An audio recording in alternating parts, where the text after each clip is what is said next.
Prophet Mohammad जब मक्का में आए अपने पूरे सैनिकों के साथ, तो जिस मक्का वालों ने उनको अपमानित किया था, जिस मक्का वालों ने उनको पत्थर से मारा था, जिस मक्का वालों ने उनकी जान लेने की कोशिश की थी और उनकी तकलीफ के चलते उनको हिजरत करनी पड़ी थी, उस मक्का वालों को उन्होंने प्यार से जीता।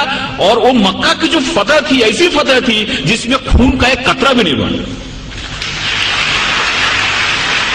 प्रोफेट मोहम्मद को जितना अपमानित किया गया था, प्रोफेट मोहम्मद की जिंदगी को जितनी तकलीफ दी गई थी, अगर वो चाहते तो जिस समय उन्होंने मक्का में प्रवेश किया, मक्का की फतह की, उस समय हजारों लोगों का कत्ल करा सकते थे, लेकिन एक भी खून का कतरा नहीं बहा और बड़े प्यार और मोहब्बत के साथ उन्होंने मक्का को फतह किया।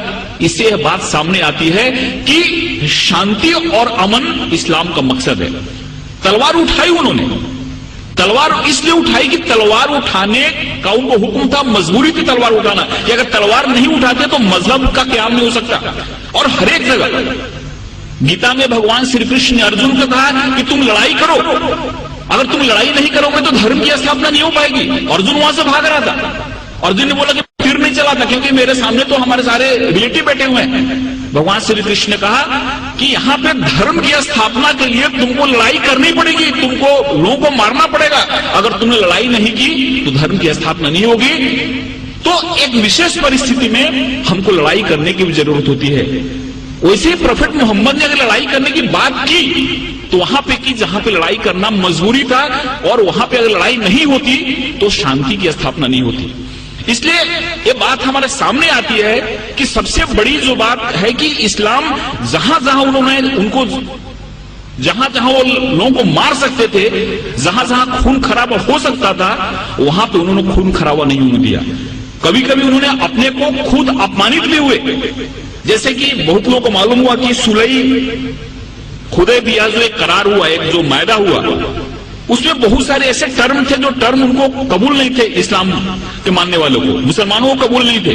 लेकिन प्रोफेट मोहम्मद ने कहा कि अगर यह मायदा नहीं करता हूं तो बहुत बड़ा खून खराबा हो जाएगा और उस खून खराबे से बहुत लोग मारे जाएंगे। इसलिए चलो मेरा अपमान हुआ तो चलेगा, लेकिन शांति के लिए, अमन के लिए मैं करार करता हूं, जिससे बहुत बड़ी लड़ाई टल गई। ऐसे बहुत सारे उदाहरण हैं। एक बार एक यहूदी का जनाजा जा रहा था और प्रोफेट मोहम्मद अपने लोगों के साथ बैठे हुए थे। उन्होंने जब जनाजा देखा तो उठ के खड़े हो गए। उनके लोगों ने कहा कि ये तो मुसलमान का जनाजा नहीं, ये तो एक यहूदी का जनाजा है। तो मोहम्मद ने कहा, प्रोफेट मोहम्मद ने कहा, क्या यहूदी इंसान नहीं होता? ये सारी चीजें हमारे सामने आनी चाहिए।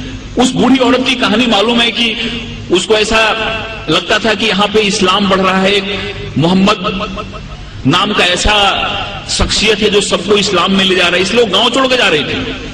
उसके सर पे गठरी थी और गठरी उठ नहीं रही थी। एक नौजवान आया और बोला कि माताजी मैं आपकी मदद करूं, आप चलो अपनी गठरी में गांव के बाहर छोड़ देता हूं। औरत ने उनको गठरी दी और वहां से नौजवान उस गठरी को अपने सर पे लिया और गांव के बाहर गया और बोला कि आप ठीक है, आप गठरी लो और जाओ। उस औरत ने पूछा कि कैसा नेक इंसान है जो अपने सर पे मेरी गठरी लेके जा रहा है। उसने पूछा कि तुम्हारा नाम क्या है? इन्होंने कहा कि मुझको मोहम्मद कहते हैं। जिसके डर से भाग रही थी वही इंसान उस औरत की गठरी को अपने सर पे ले जा रहा है और उसको मदद कर रहा है, और उसी दिन औरत इस्लाम में आ गई। जो औरत प्रोफेट मोहम्मद के सर पे हमेशा कचरा फेंका करती थी नमाज के जाते समय, रोज कचरा फेंकती थी उनके सर पे। एक दिन जब उसने कचरा नहीं फेंका तो मोहम्मद जब लौट रहे थे, प्रोफेट मोहम्मद, तो उन्होंने देखा और पूछा कि औरत कहाँ है? लोगों ने कहा कि वो बीमार पड़ी हुई है। वहां पे जाके उन्होंने उसकी तबीयत पूछी। उस औरत को लगा कि जिस इंसान को मैंने इतनी तकलीफ दी, जिसको इतना मैंने अपमानित किया, जिसके सर पे मैंने कचरा फेंका, वो कैसा इंसान है कि मैं मेरी तबीयत बिगड़ने पे मेरा हाल पूछने आ रहा है। और वहां पे इस्लाम उसने कबूल कर लिया।